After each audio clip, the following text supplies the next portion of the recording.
Good afternoon, ladies and gentlemen, and welcome to this meeting of the Constitution and Ethics Committee. I have a number of short announcements to make. First of all, you'll be aware that Fiona McMillan, our monitoring officer, and Christine Birchall, our PR director, are joining remotely, and Nick is standing in for Michelle Rowe, who is detained at another meeting. So thank you very much for coming along. We are expecting a Councillor Billington. He's going to be late. Okay, thank you very much.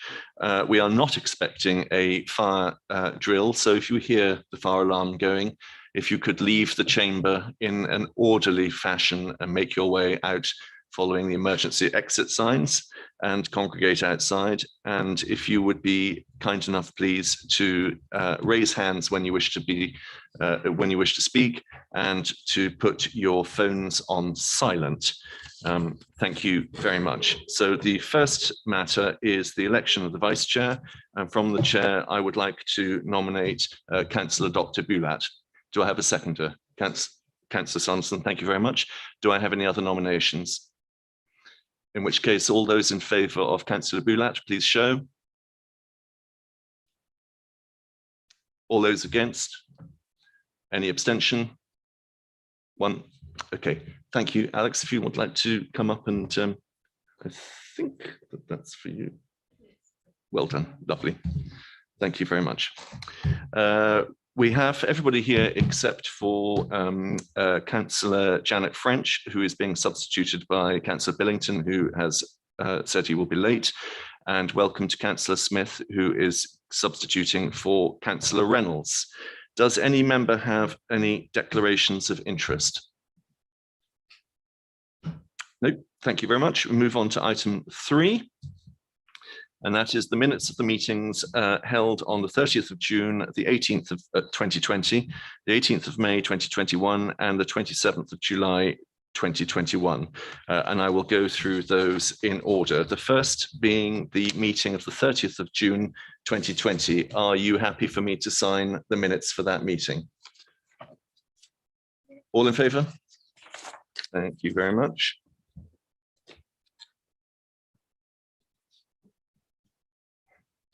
Second is the minutes of the meeting took place on the 18th of May. Are you all in favour? Thank you very much.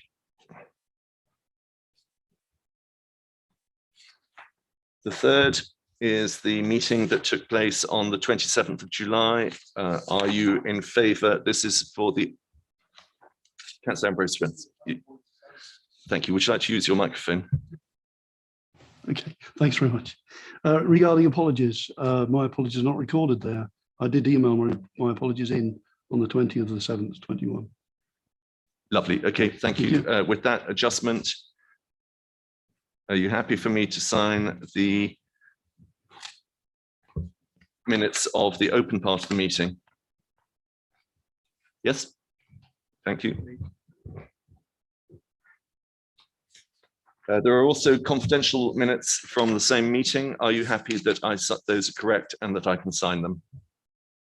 Yes, thank you.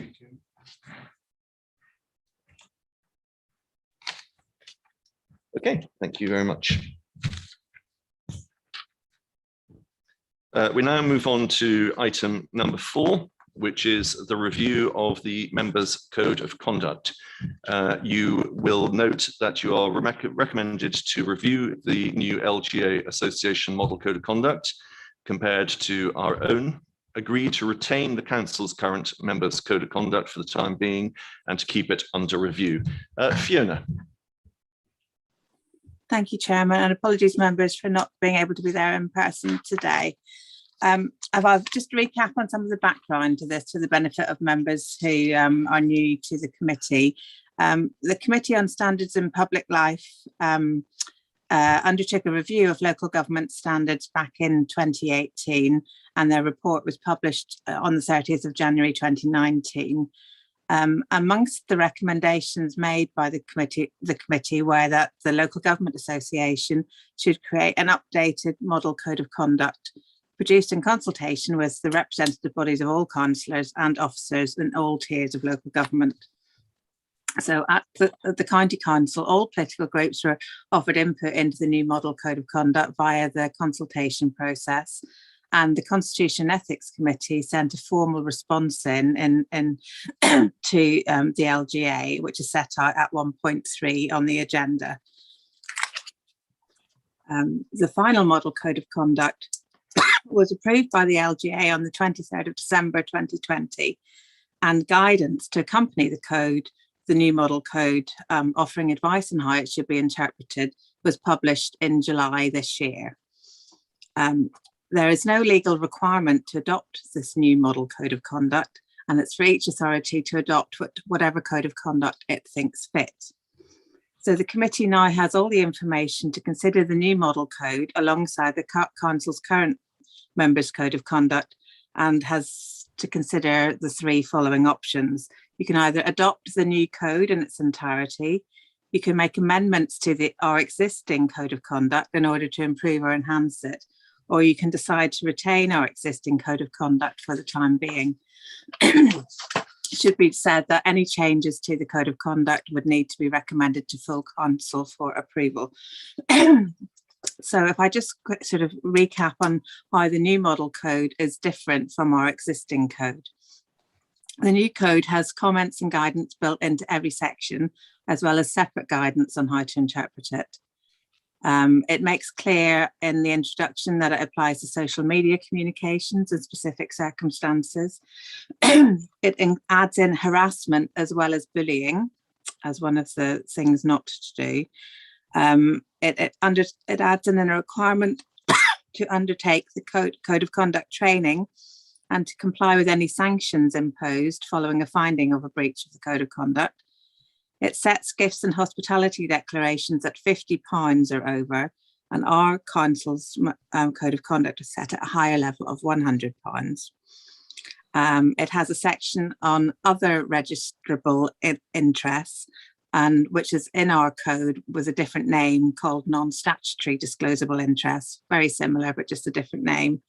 And then the standards in the code of conduct are set out in the first person, which is supposed to be showing that there's a personal commitment to behave in accordance with the standards in the code. So, as the council's current code of conduct is already very comprehensive, there are actually few essential differences between our current code and the new model code. And one of the reasons that it might have been sought at Cambridgeshire was that for all local authorities in the county to be able to adopt it, so that there was consistency across all the tiers of local government, especially for those that are sort of triple-hatted members and maybe on a parish council and a district council as well, or even on the combined authority, which can cause confusion both for members and for members of the public. And I think sort of 2.5 in the report sets out what the national responses to the draft code have been. Some councils have decided to adopt it in full, such as our neighbours where I also work at Peterborough. Others have decided to adopt it in part, and others decided not to adopt it at all. And the percentages are set out in 2.5. And in regard to the other councils in Cambridgeshire, it's understood that the positions on the new code differ. As I said, Peterborough has decided to adopt it in full, not least because the code that it had was the very, very basic two sides of a bit of paper code that was introduced in 2012. South Cambridgeshire are deciding to adopt it in full from next May. Fenland had revised their code before the new model code was issued, and I understand there are no plans for further review at the moment. I think both East Cambs and Huntingdonshire are considering options at the moment, and the City Council, I understand, is yet to review it, as is the combined authority. So a bit of a mix, and I don't think it's going to be possible to get one code across the county as a whole. So on that basis, and because the new draft code really is not that different from what we've got in place, that members have all been comprehensively trained on, post-May elections. My recommendation as an officer is that we leave it at the moment and come back to it if and when the government respond formally to the Committee on Standards and Public Life's report, which I understand may happen before the end of this year, where they may decide to introduce some new primary legislation changes, which would need to be embedded into the code at that stage. So the chairman has set out the options for you in the recommendations. So I'll leave it for the committee to discuss or ask any questions. Thank you, Chair. Okay, thank you very much, Fiona. Welcome, Councillor Billington. No problem. Any questions from members? In which case, can I have someone propose that we accept the proposal, which is to agree to retain the council's current members' code of conduct for the time being? Councillor Ambrose Smith proposing, Councillor Dupre second. All in favour? Any against? Any abstentions? Good, thank you. Thank you very much for that. We move on now to agenda number 5. This is going to be a bit of a moving feast, not least for Mr. Mills, who will be presenting various bits of it. We are asked to consider a series of changes to the Constitution as set out in the report to full council. So we obviously want to make sure that we get all our points out today rather than in the course of a full council meeting. There are a number of recommendations, and so I think what we will do is go through them one by one. So I don't know if Mr. Mills, you want to make any prefacing remarks? Thank you, Chair. No, I was just going to say pretty much that the 12 recommendations on the front of the report summarise the specific changes that are proposed, which are set out in the report itself. And yeah, we can go through them. Okay, let's do that. So the first is the amendment to the procedure for changes in committee membership. Mr. Mills, would you like to just take us through that briefly? Thank you, Chair. Yeah, there were issues that have arisen with changing the membership, which is currently required by the Constitution to take place up to 5 working days before a meeting. And there was a situation where a member ceased to be a member of a political group, and therefore that group was unable to have a substitute attend the meeting or replace the member's seat. So the proposal is that the proposal is to extend or reduce the period required to submit changes to membership to the day before the meeting. Thank you. And in addition, highlighting the point that a substituted member has the power and duties of any ordinary member, but not any additional duties. Councillor Maguire, did you have a comment? Chairman, I support these changes. I think it makes common sense when we look at the 2.1.5 that notification 1 working day ahead of it, but it does make me reflect back onto a meeting of the Highways and Transport Committee back in July, I think it was, when we held it at the Guildhall, where had this applied, the substitution that took place on that day could not have happened, because in fact, despite us having standing orders like this, which allows for this sort of thing to happen, what actually happens is people, your group chose, the administration chose to suspend standing orders so as to get round this, and they could have got round this particular point as well, the 1 working day. So it does tend to be a little bit cynical. I support this, and I think it makes it right.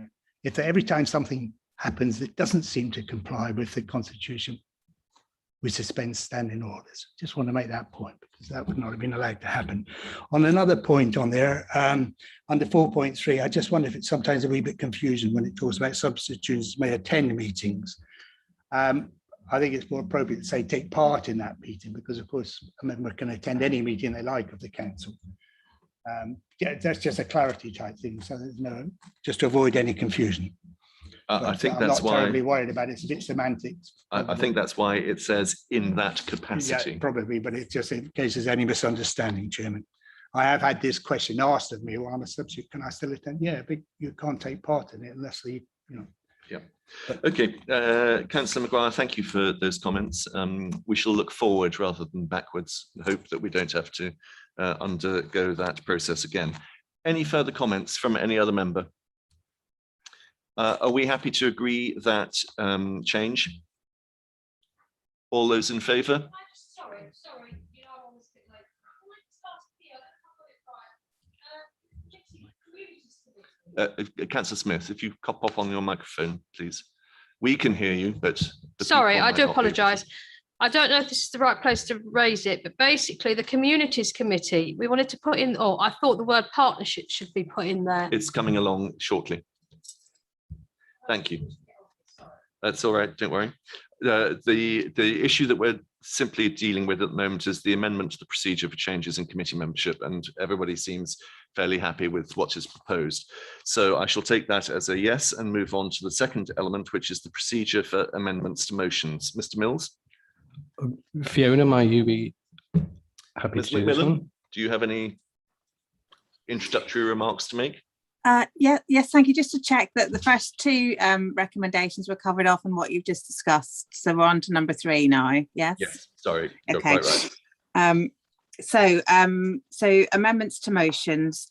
This followed when Councillor Maguire was chairing council. He wanted a review of the section relating to emotions because there was some challenge to whether or not an amendment had negated emotion, but had then been altered after the sort of 12 o'clock deadline for the submission of amendments. And the question in that case is whether or not it actually negated it, but instead expanded on it. And that if you move to page 50 of the agenda, so just the current wording of our standing orders and amendments reflects the model standing orders issued from the government as part of the modular constitution back in 2000 when the Local Government Act came in, so a long time ago now. So in order to avoid amendments which add wording which is unrelated to the subject of the motion, it's proposed to add the following. So amendment to a motion must be relevant to the motion and should not seek to introduce into the motion a new issue unrelated to the subject in the motion. So that is the first bit of it. Do you want to have questions on that first before I move on to the next bit about timing? Sure. Thank you for that. Members, any comments, any questions on that element? Otherwise, Councillor Maguire. Chairman, as I was the one who requested this, because it does add confusion, I welcome this if it helps to clarify for members exactly what an amendment can do, as well as the timing of when to put an amendment in. I think it's important that we do this because having sort of chaired that full council meeting, it was very difficult decision to have to make as to whether to allow an amendment to come through or not. So I welcome this. Good, thank you for your support. Ms. McMillan, if you'd like to move on to the next element, which is the timing of submission of amendments. It follows on from this really. So at the moment, there's no requirement in our standing orders for amendments to be submitted in a sort of initial or draft form, so that I can consider as monitoring officer whether or not they're acceptable before noon on the day before a full council meeting. So quite often over the last year, we've had quite complex amendments on which need specialist service input, which would need me to contact the relevant executive director or service director for clarification or guidance as to whether or not that amendment can be accepted in the form that it's been submitted. So as a suggestion, what we have at Peterborough City Council, we have a requirement that amendments in their initial form are submitted no later than noon 3 working days before the date of the meeting, and then in their final form 1 working day before the date of the meeting. So it is proposed at Cambridgeshire that we adopt a similar approach, but to reduce that to 2 working days before the date of the meeting instead of 3, so that all amendments should be received by noon on the Friday before a council meeting on the Tuesday. And that gives me more time to discuss with the relevant service areas, confirm back with the member proposing the amendment whether any alterations are necessary before the final form of amendment is submitted before noon on the Monday, which is the current practice at the moment. And there's just a final suggestion that the two sentences at the bottom of that section, just above 2.3.6, are switched around in the standing orders just for clarity, so that reads in a better way. So that's that one. So any questions on that topic, please, Chair? Any questions? Councillor Smith. Just some help, I think, is needed. Does this mean that amendments can't be made at the meeting? Motions.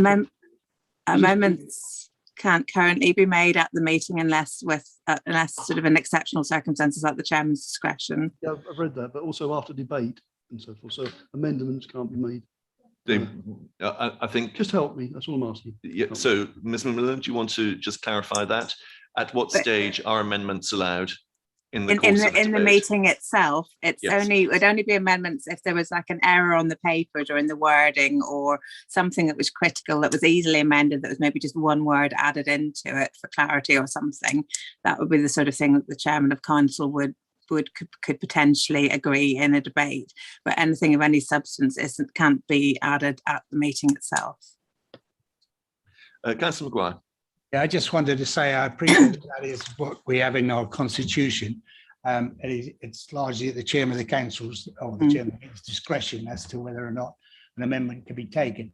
But I personally have always felt it's a bit disappointing, whilst we, for obvious reasons, where we give notice of motions and we give notice of amendments to motion to allow people to have the opportunity to look at them. But I always think it's a shame that, often we've listened to a debate on a motion or an amendment, and during that debate we find ourselves, oh, I could accept that if only they were to do such and such a thing to it, and adapt it. I always felt it's one of our unfortunate ways of working that we don't then actually allow another amendment to come forward and propose an amendment. But I can understand the arguments for and against both those. So rather than just to change an odd word of that, but occasionally I think it's something we ought to at some stage consider, because the normal rules of debate is, well, I like the argument, but I don't like that particular part of it. But that's the way we are at the moment. So, I think the chairman's discretion probably is helpful in that respect, assuming they have any. I have exercised it, Chairman. Indeed. Okay. Thank you. So that deals with the matter in relation to full council meetings. Ms. McMillan, do you want to go on to then recommendations and motions in committee meetings? Yes, thank you, Chair. So at 2.3.7, we go on to repeat that prior notice of amendments, or add that into the rules for committee meetings, where currently amendments are able to be made to recommendations at committee meetings at the meeting without any prior notice or consultation with officers, which adds to a risk that an unenforceable amendment is proposed and approved. So the suggestion is that we give notice of amendments 2 working days before the meeting, for committee meetings as well. Again, there will always be a chairman's discretion for the exceptional as well. Pardon me. Thank you very much. Any questions on that? In which case, do I take it that committee is happy to recommend all of those suggestions to council? Yes? Any say no? And no abstentions. Okay, thank you very much. We now move on to the next element, which is the media protocol. So if I could ask our head of communications, Ms. Birchall, to come in there, that'd be very helpful. Thank you. Hello, good afternoon, everybody. I'm very sorry again that I'm not with you in person today. So just to take you through the updated principles and protocols for proactive communications with the media and social media. As it says in the paper, the communications unit operates within the terms and the spirit of the legal framework set out in the Local Government Act of 1986. Which states that we will not publish any material which in whole or part appears designated to affect public support for a political party. However, we do, as a communications unit, speak on behalf of the authority. We provide timely and efficient response to media inquiries, and we aim to raise the positive public profile of the authority by actively promoting accurate and balanced coverage in both the traditional and social media. This protocol was last updated in 2017, which was following the last local government election. So it's timely that we look at it again now and recommend new changes which reflect either changes to the operation of the council or changes that have happened in society since that date. So what's changed since the last protocol? We've written into the protocol things that have become common practice over the last 4 years. So at 1.6, for instance, we recognise that the authority wants to speak on issues of relevance to community leadership, its community leadership role on behalf of the people of Cambridgeshire, and where national issues or developments in other organisations arise on which the authority has relevant knowledge and experience.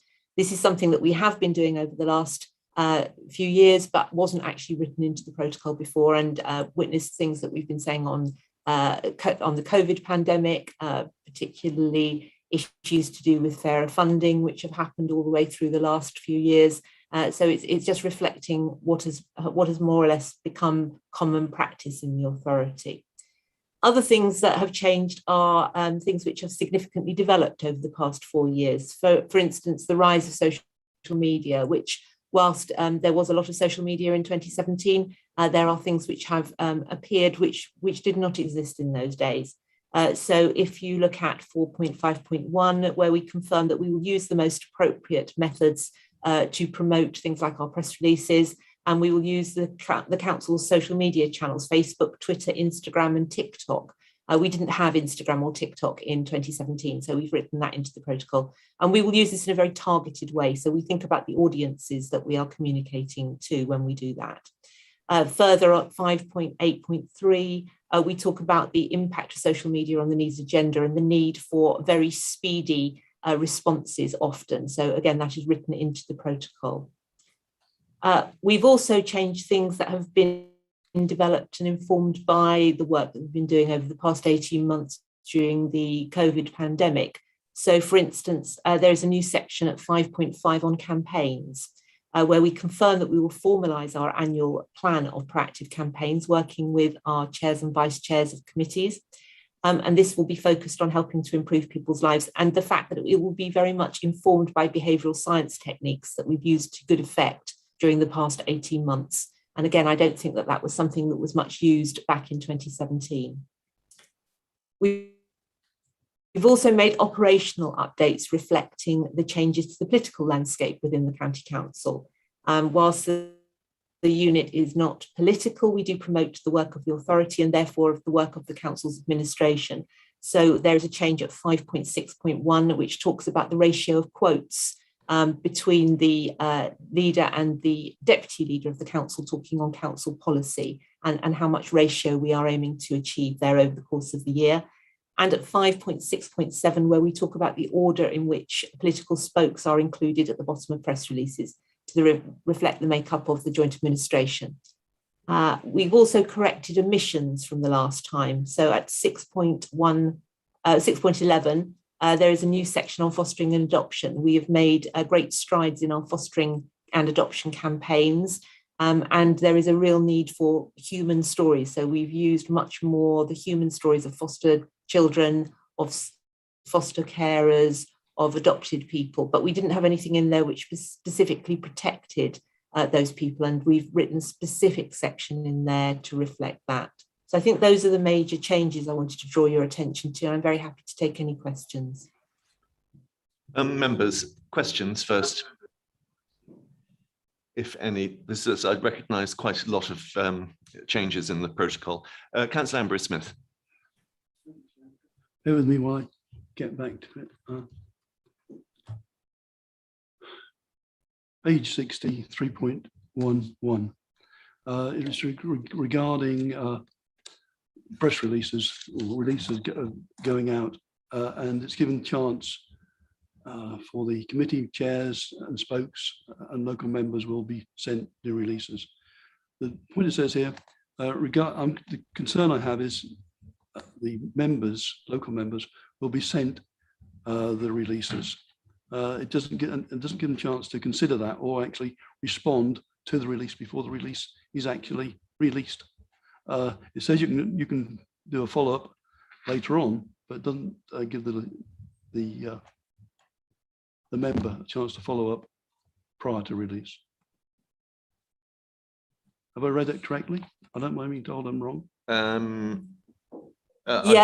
that isn't a change actually to how we've always had in the protocol. I think the only thing is we've said that so I don't think that's changed from how it was before. Okay. Yeah, I think the point you're making is that you want time to digest what you're saying in the press release, What's being said on my behalf, or what's been said on your behalf.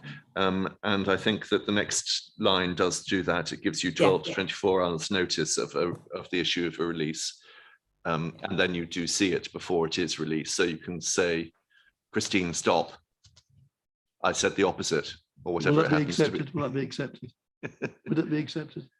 I think it'd be done on a case-by-case basis, wouldn't it? Okay, because that is, if I may, Chair, that just follows on with page 66 at 5.3. That is a similar thing again then. 66 5.3. What I'm saying there is a release may go out, but the local member may not agree with it at all. Indeed. Okay. I think, Christine, perhaps you could give this some thought, because although I think that it's not explicit what would happen if a local member disagreed, presumably they'd issue their own press release in making an opposite statement. That's exactly correct. Yes. But if I may, we would always. Sorry, go on, Councillor. Yeah, if I may, there are some criteria around the individual member giving out information, giving an opinion. There's some criteria around that which may tie them for any explicit. Okay, I think I understand. So I think we need to be more explicit about a situation where the council has a position and is making statements, and the local member has a position that is contrary to that and wishes to make statements. Yes, happy with that, Christine? Mm-hmm. Okay, thank you. Any other questions? Councillor Boulat. Yes, thank you, Chair. I agree with the proposed change. I had more of a question around the use of case studies. I think it's in the general 4.1 to the addition of providing case studies to illustrate topical issues.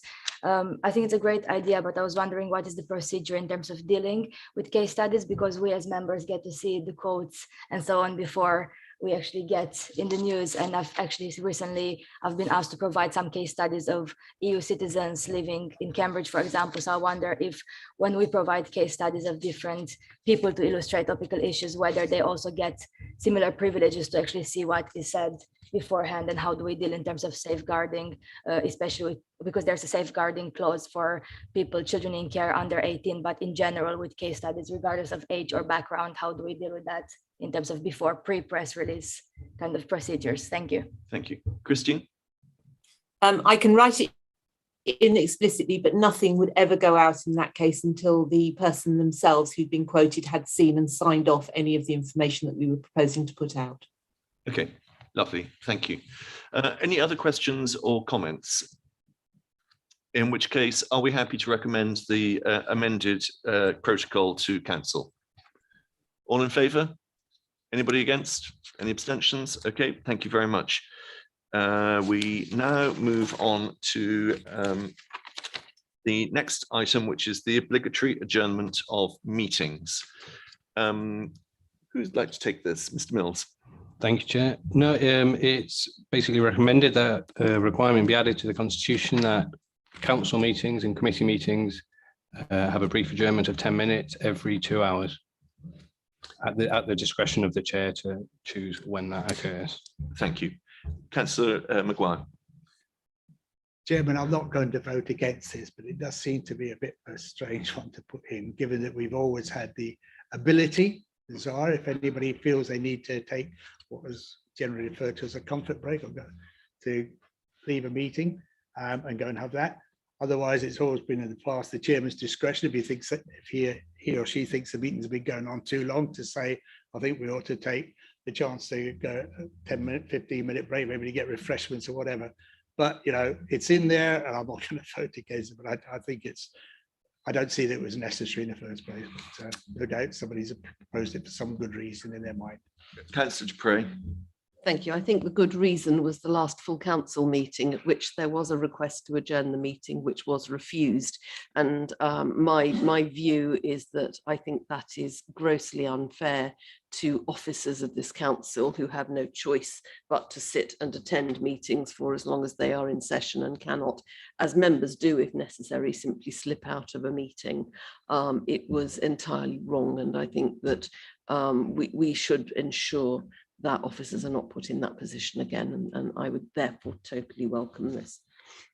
Thank you. Councillor Ambrose-Smith. Thank you. On the lighter side, I do not think that we've got chairs.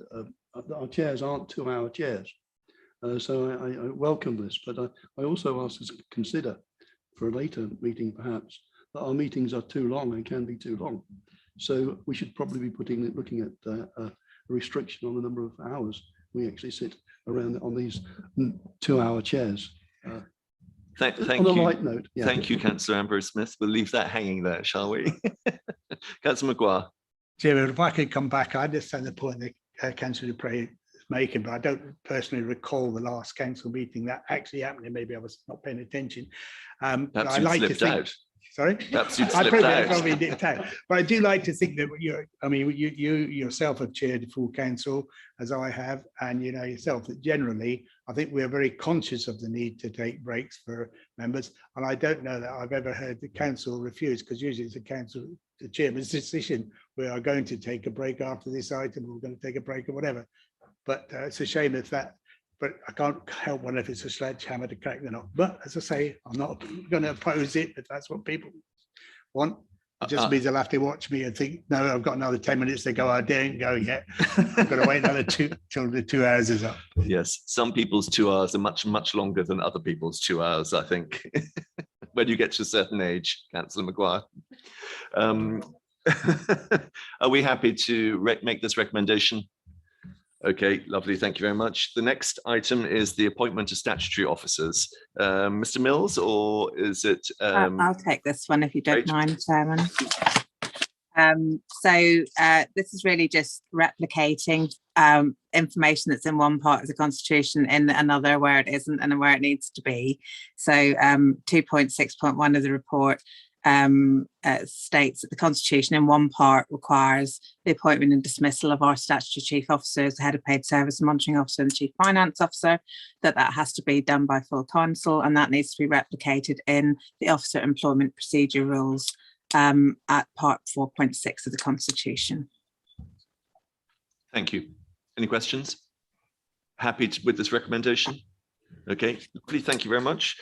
The next item is the Community Social Mobility and Inclusion Committee, title and terms of reference. Mr. Mills. Thank you, Chair. At the Community's Social Mobility and Inclusion Committee meeting in July, the committee resolved unanimously to request the addition of the word partnership into their title to emphasise the importance of partnership working in the committee's work and the central role of Think Communities approach in the council's work. And so alongside that, there's also the council has a statutory duty to positively promote equality, which is very much within the remit of the Communities Committee. And so the terms of reference for the committee already list equalities and a large sort of section of that work in its terms of reference. But the proposal is that the committee takes on the formal responsibility for this statutory duty. And there are also some responsibilities that lie with the Executive Director for People and Communities in the scheme of delegation. And again, they are already dealt with by the committee. So it's just a case of moving them over to the committee's terms of reference. Okay, thank you very much. So in fact, there are two elements to this. The first is whether to rename the committee, and the second is whether to add the formal responsibility for the detailed list to the responsibility or the terms of reference for the committee. Who'd like to go first? I think Councillor Sanderson, did you indicate? I did, thank you. Can you hear me? Chair, as Mr. Mills said, we discussed this in committee in July. On reflection, I really don't think tinkering with the name of committee and adding partnership on the end of it is going to achieve anything. There are obviously a lot of partnerships that we have as a council, and the members and officers work on those all the time. So it's not particularly germane to the communities committee. So I would suggest that we don't change the name and add in partnerships. Okay, but you're happy presumably with the second part, which is the additional bits for the terms of reference. Absolutely, yeah. Thank you. Councillor Maguire. Chairman, I think that would be a shame if we don't take on board what it is a long-winded name. I'll try and get it right now. That particular committee, this Community Social Mobility and Inclusion Committee, partnership was in the previous committee when it existed before the election, and I think it does demonstrate the work of that committee previously, as is being continued now. And I think it's a shame that if we ignore what was the unanimous decision resolve of that committee to recommend to this committee that we include that name. I think it would be a shame if it was just but it says here it was unanimously resolved to request the addition to be added to the committee's title. And I think therefore we should take on board what that committee has requested and include the name partnership. I appreciate it lengthens the name of that. I hope somebody will come up with an acronym, because I can never get my head around it anyway, even now, before. So Okay. I hope we will support it, Chairman. Thank you for that. Councillor Dupre. Thank you very much. Firstly, I think that the title is already, and I think I've got this right, 46 letters long. I think that's long enough for any committee title to have, and shoving yet another word in is just ridiculous. But the second point I want to make is that although it says it was unanimously resolved, this was not a particularly strongly held view. And we've heard indeed from the chair of the committee concerned that he does not wish this to be proceeded with. I've spoken to two other members of the committee from two of the other groups on the council who also don't want to proceed with this. And that's the two other lead members from the three groups in the joint administration. And they are all not happy to proceed with this. They want to leave the title alone because it's too long, and because partnership actually is something that we all do, I hope, in all of our committees. The committee I chair doesn't have partnership in its title, but it does work in partnership with a huge number of bodies around the county on some of the important issues. And I think if we start stuffing in everything that the committee is going to do into its title, then I'm going to have to make a bid for the Environment and Green Investment Committee to become the Environment and Green Investment and Biodiversity and Heritage and Historic Monuments. And, you know, we can go on and on and on. Community Social Mobility and Inclusion sums up very well what that committee does. We all work in partnership. It does too. The lead members, other than presumably the lead member of the opposition group, don't want this change, and I don't think we should proceed with it. Councillor Maguire. Thank you for letting me come back on that, Chairman. I heard the argument, in which case we could just call it the Communities Committee, if you like. It's the same thing. We all know what it's about, and we all know what its purpose is, if we're concerned about the length of the name.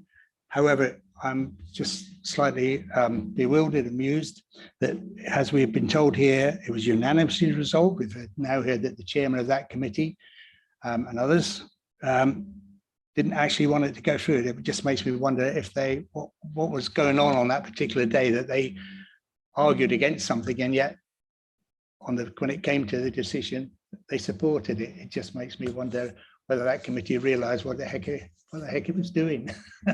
But nevertheless, Chairman, I think we should include it, and I will propose that we do so, as is suggested in the recommendations. Councillor Smith. No, I just think it would be nice for partnerships to be in there as well. So I Okay. would second that. All right. Any other questions or comments? Councillor Goff. So I'm just coming to this afresh. It strikes me that the word partnership, you know, it's a good word, but it's confusing a little bit the how with the what. How we do things is partnership. What we're doing is community, social mobility and inclusion. So just coming to it afresh, I can't see much value in adding it. It's implicit in the way we do things. Thank you for that. Any other comments? In which case, we will go to a vote on the element renaming of the Community Social Mobility and Inclusion Committee. There is a proposal, I think, from Councillor Sanderson that the partnership element is not included. Presumably someone is seconding that. Councillor Dupre is seconding that. So those in favour of not including partnership, please show. Those in against? And no abstentions, so partnership will not be included. We move on then to the amendments to the terms of reference in the Community Social Mobility and Inclusion Committee. I haven't heard anybody speak against that, so can I assume that we are in favour of the terms of reference? Yes? Anybody against? Okay, thank you very much for that. We now move on to the Pension Fund Board's membership and quorum. Mr. Mills? Thank you, Chair. Following a review of the pension fund boards and the pension fund committee and the investment subcommittee's rules of procedure, the board requested an increase in its quorum from 2 to 3 members, which is as set out in the report. Thank you for that. Any questions or comments? Are we happy with that? All in favour? Anybody against? No? Okay, thank you very much. We move on to the next item, which is in relation to local government shared services, LGSS. Who's taking that, if anybody? It seems pretty straightforward. Fiona, would you like to? Happy to, although it concerns delegating something to me, so perhaps I shouldn't. It's really just picking up any changes that need to be made, just to give me delegated authority to do that, to do with LGSS. Please. Okay, questions? Councillor Smith. Pop on your microphone so that the people of Cambridgeshire can hear you. I do apologise. Should group leaders, and I mean all group leaders, be included in any sort of delegation like this? No. Oh, I just thought it'd be sort of more sort of, you know. This is just tiny name changes and so on, Councillor Smith. So it's not anything of any material change. It will only be just tidying things up so that it equates with what the current situation is. Okay, so like a material change would go with group leaders, yeah? So certainly a material change would come specifically to this committee. Yeah. Thank you. Thank you for that, Councillor Smith. All in favour? Anybody against? Okay, thank you very much. The next item is the issue relating co-opted members' voting rights on the Children and Young People's Committee.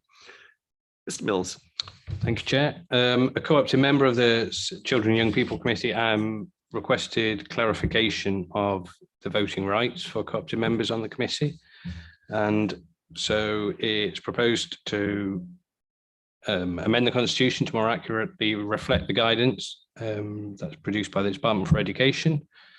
And this is set out in the report as well, which essentially clarifies when co-opted and unelected members can vote on matters in the committee meetings. Thank you. Any questions? Happy with Councillor Smith? It's just an observation, really. Regarding the Adults and Health Committee, we have co-opted members on that from the different districts, and they have different voting rights to the actual members. So I wonder if they are the same now. Are we somehow able to make sure that could I ask that we review the adults and health co-opted members to make sure they're in line with what you're offering here for the CYP? Right, thank you. I see what you're asking. That is perhaps something that we will take away, and if felt appropriate, it'll be added to our there'll be a report at our next meeting. Councillor Dupre. Sorry, I wonder if I could offer some clarity on this. The co-opted members of the Adults and Health Committee are there to participate in the Adults and Health Committee scrutiny function. So they don't take part in all the items. They are specifically invited to the afternoon session where the scrutiny session is split out. They take no part in decision making by the committee regarding its functions. They simply take part in the scrutiny role, and that seems to me to be crystal clear in line with legislation, and I'm not sure that there's an issue. I beg, thank you, Councillor Dupre, but I would like clarity, please. In which case, even if somebody has to sit me down. I think Councillor Ambrose Smith, in the light of Councillor Dupre's comments, I wonder if it would be simpler for the monitoring officer just simply to do a couple of paragraphs in relation to this and pop it on all member email. Lovely, thank you very much. Back to Children and Young People's Committee and the representatives of the Church of England, the Roman Catholic Diocese. Are we happy with the changes as proposed? Yes, any against? Okay, lovely, thank you very much. So we have agreed all those recommendations to full council with the exception of one. And we move on to the next item, which is the parental leave policy for councillors. And I think we are joined, I'm hoping we're joined, yes, by Lindsay Fulcher, who, Lindsay, are you going to introduce this? Chairman, I'm going to introduce, and then we'll bring Lindsay in when necessary, if you don't mind. Perfect. Press on. Before I start, if we could I just want to make an amendment to the recommendation at A in this report, which is on page 75 of your agendas. So at the moment it says consider adopting the proposed parental leave policy. It needs to read consider recommending to full council that it adopt the proposed parental leave policy. Okay, well, with that change, Okay. I'll introduce it now. Thank So you. Earlier this year, an independent remuneration, I can never say that word, panel was appointed to review the allowances paid to councillors within the council. One of the recommendations from the report was to consider the adoption of a policy to support parental leave for councillors, and many other councils already have this in place. So the IRP recognised the importance of promoting parental leave and the positive benefits this could bring to enhance and increase the diversity of councillor representation. The Local Government Association has undertaken work in this area to develop a suggested policy for councillors' parental leave. The proposed policy at Appendix 1 considers the recommendations of the IRP alongside the LGA approach and sets out what we're proposing for the council. The policy proposes two options for the payment of special responsibility allowances during a period of maternity, paternity, adoption or shared parental leave. The recommendation from the IRP, as well as the approach proposed by the LGA, is that special responsibility allowances continue to be paid, although it is recognised that some councils have chosen to discontinue such payments whilst the councillor is on leave. Therefore, the recommendations outline both options for you today. Peterborough City Council, who considered similar recommendations from the same IRP, decided not to pay an SRA during this period, as this would be paid instead to the councillor who took on those extra responsibilities during the period of leave. This meant that the councillor on leave was paid their usual member allowance, but not the SRA as well. So I'd asked the committee to consider the draft policy and also the issue of whether or not to pay an SRA. Lindsay from HR is here to help me answer any questions. Thank you for that. I think my first question is just to have it very explicitly set out what the implications for equalities are between the two options of paying the SRA or not paying the SRA.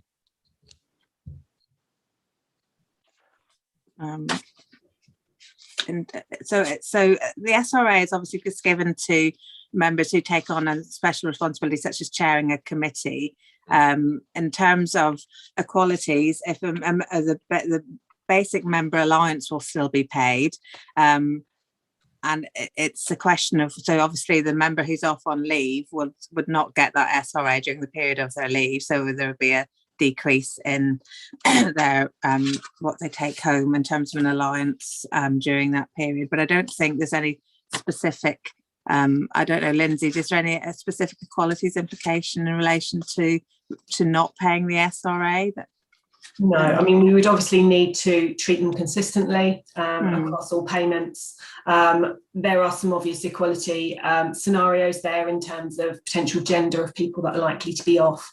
But again, that's quite specific to the circumstances. So, you know, from an HR perspective, as long as we're consistent with the approach we take, I'm happy from an equalities point of view.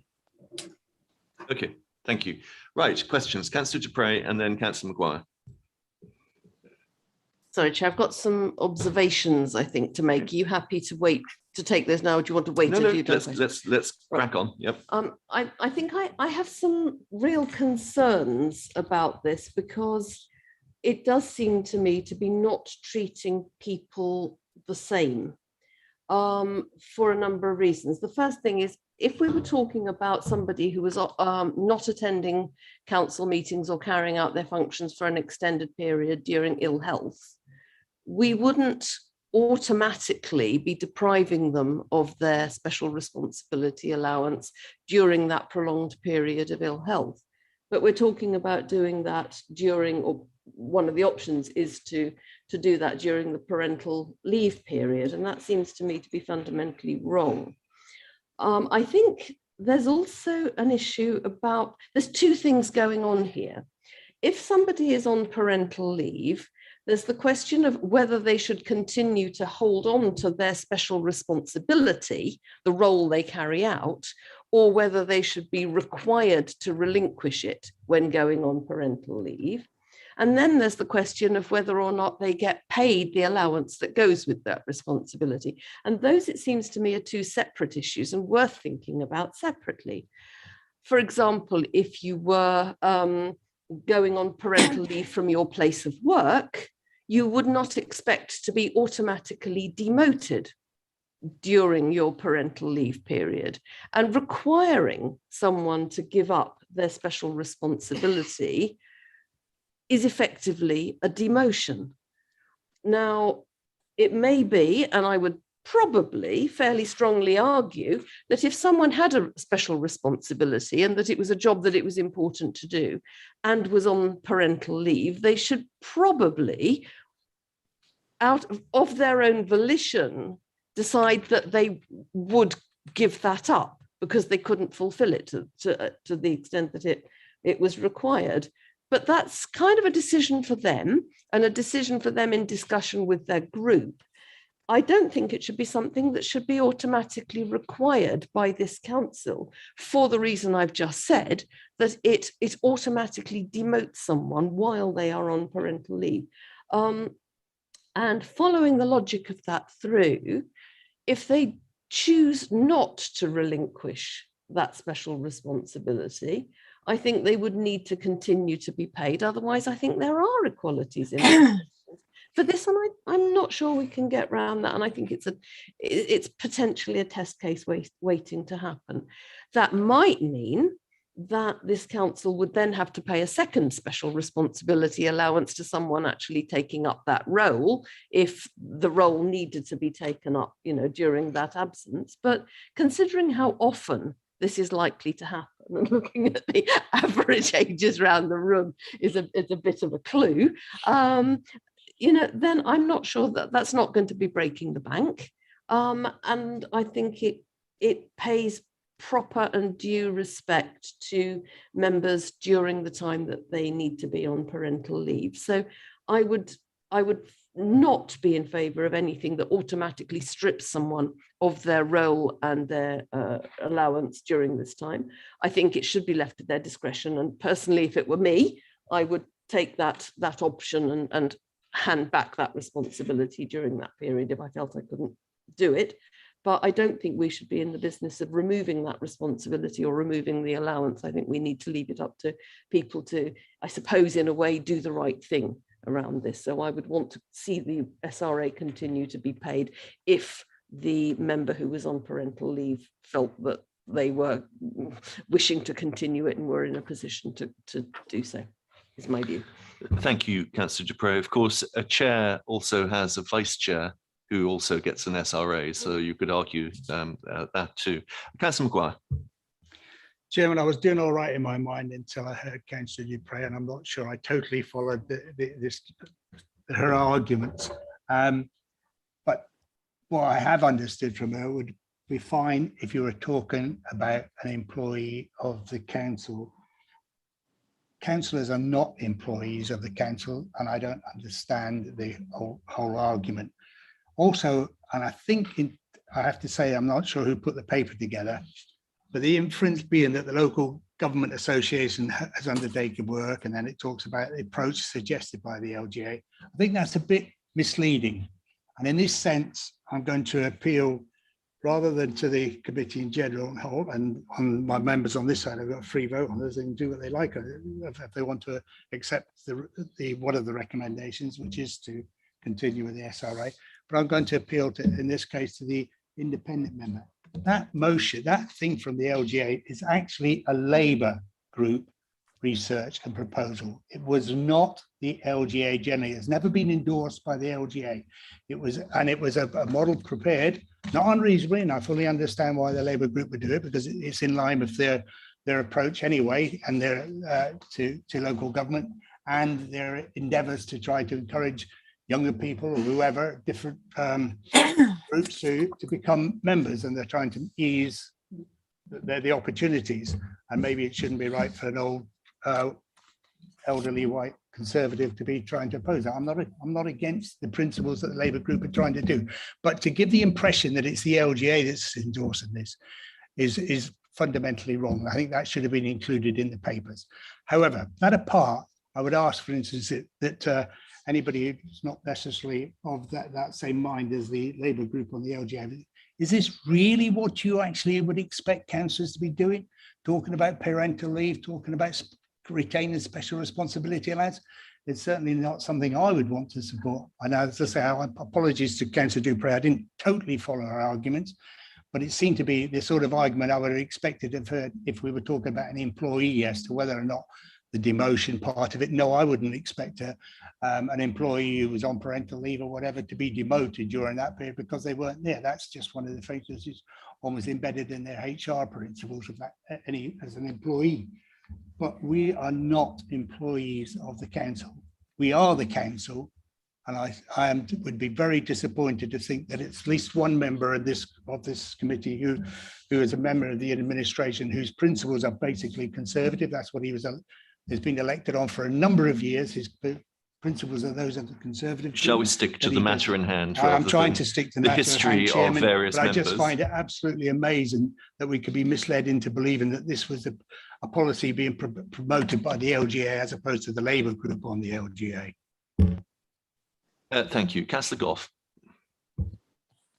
Thank you, Chair. So in the preamble to this, I got I understand that the origin of this was from the Independent Remuneration Panel in terms of wanting to support councillors in such circumstances.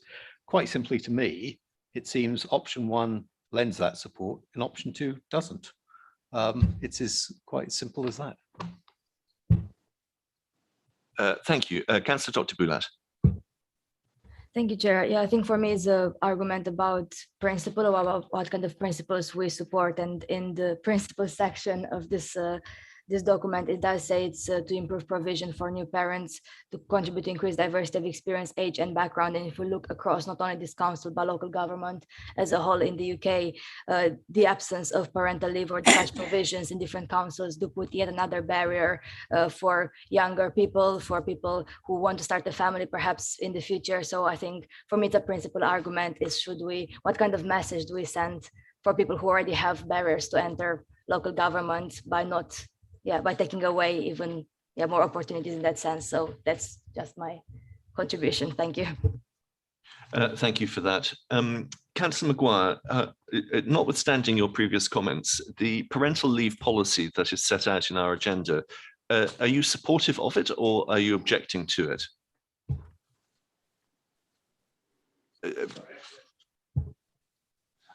I would, and I want to pick up the point about the Independent Remuneration Panel. We haven't always accepted their recommendations. So that's just has to be a fact of life.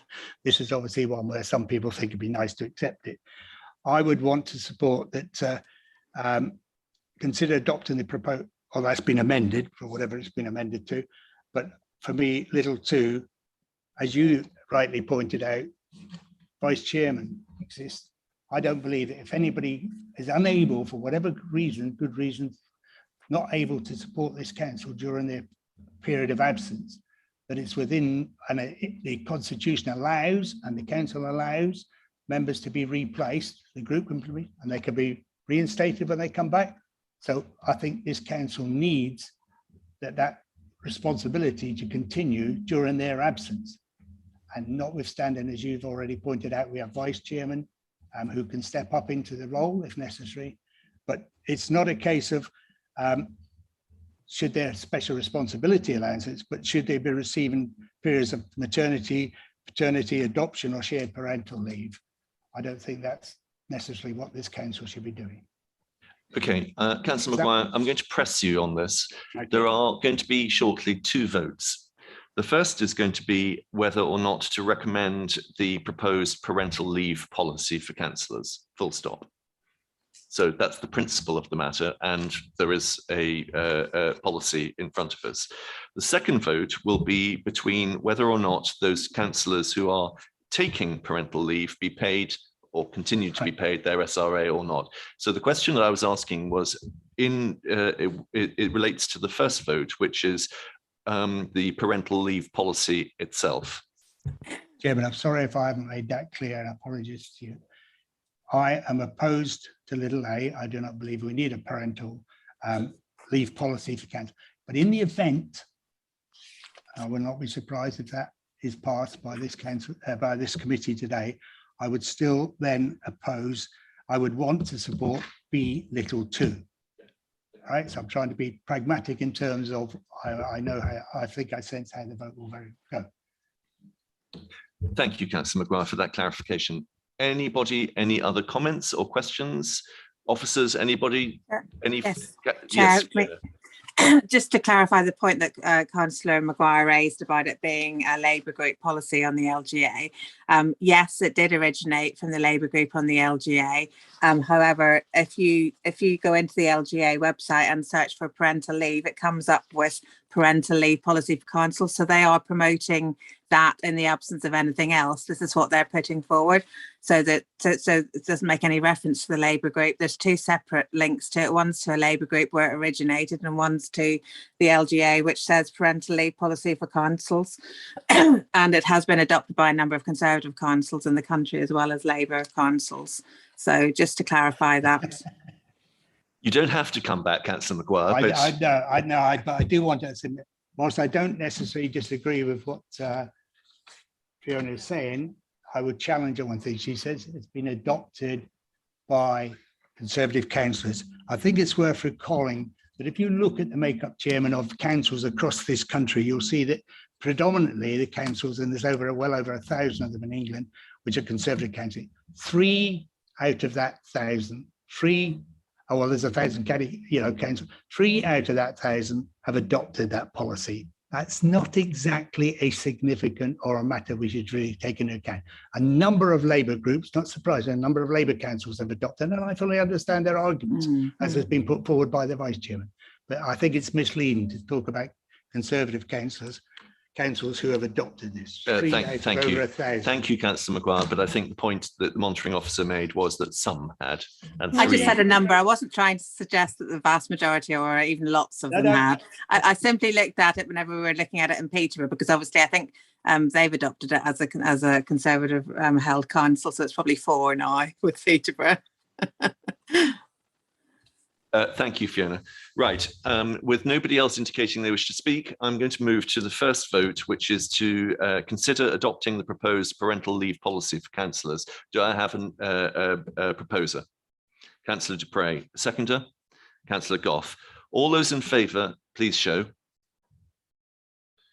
All those against, please show. And no abstentions. So that is carried. The second vote is between accepting the special responsibility allowance or not. So do I have a proposal? Councillor Boulat. Yes, I would propose to go with the first option. Thank you. A seconder? Councillor Dupre and Goff in a close fought race. We'll move to the vote. Those in favour of the special responsibility allowance continuing, please show. Those against? Thank you very much. That is carried. Thank you very much. We now move on to the next item, which is the record of standards and governance training. We are asked to note this. Mr. Mills. Thank you, Chair.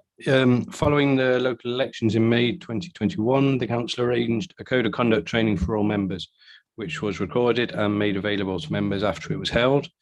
And this report is simply for the committee to note those members who have undertaken the training as listed in section 2.1 of the report. Thank you. Any questions or comments? Councillor Dupre. Is it the intention or the suggestion from officers that those who did not attend the training be followed up and invited to do so or to watch it, or where is this going? Chair. Fiona.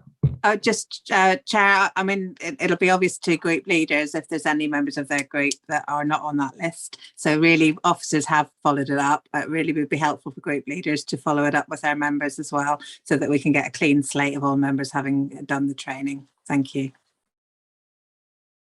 I'm sure that the relevant councillors have taken note of that. Thank you, Fiona, for that. Any further comments? Councillor Maguire, anything to add? Yeah, thank you, Chair. Sure.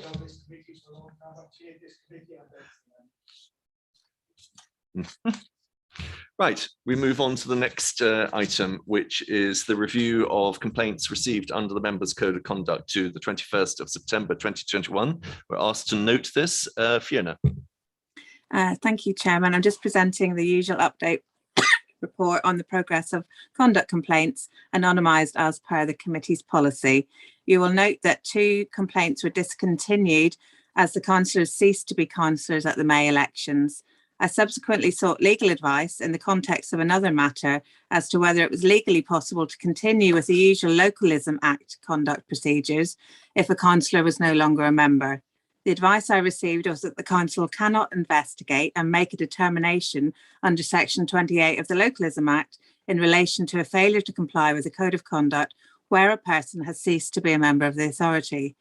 As you know from our discussion at the July meeting of this committee, the council does have other legal powers it can use in specific circumstances, but these are not applicable in relation to these 2 complaints.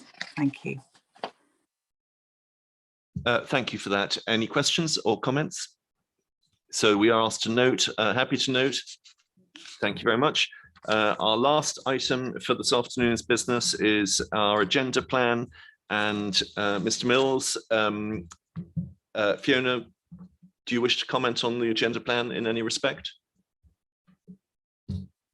No. Thank you, Chair. Councillor Dupre. Thank you, Chair. At the beginning of the meeting, you referred to the exempt minutes of the last meeting. Mm-hmm. I wondered, not for inclusion on the forward plan necessarily, but whether it was possible to ask the monitoring officer to circulate members of this committee with an update on the matters considered under the exempt minutes. Fiona. Happy to do so, Chair. Thank you very much. Thank you. Thank you. Councillor Maguire. Yeah, before you close the meeting, could I make a request? It's probably through Democratic Services, but I had the same problem yesterday. It's unfortunate that my county council laptop has a habit of wanting to do updates, by which it automatically shuts down, and I don't seem to have any control of it. It pops up with a little message saying, we're going to give you some updates. This happened to me at a meeting we had here yesterday. It's happened again today, and it means I'm having to use my iPad, and I am in great difficulty other than having this 10 minutes where I'm entitled to. And although Rhiannon did point out how you do it, but I have to keep going back and logging on again, and that's not, it doesn't really help me during the debate at the meeting, Chairman. I wonder if we could try to ask if it can be moved up the ladders to IT to see if there's some way of improving this. I may have to deal with it myself in terms of the laptop as to why it won't let me override it until I'll decide when it needs to do an update and restart. but also if we could improve the IT connections, the broadband connection, Chair. Thank you, Councillor Maguire. I think the answer is to have your machine on at times other than meetings, so it can do it when you're not needing it. But what do I know? So More than me, Chairman, obviously. so I think officers will take that away. So that being the case, thank you very much, everybody, for your attendance, and thank you very much, officers. We shall see you all soon. Thank you.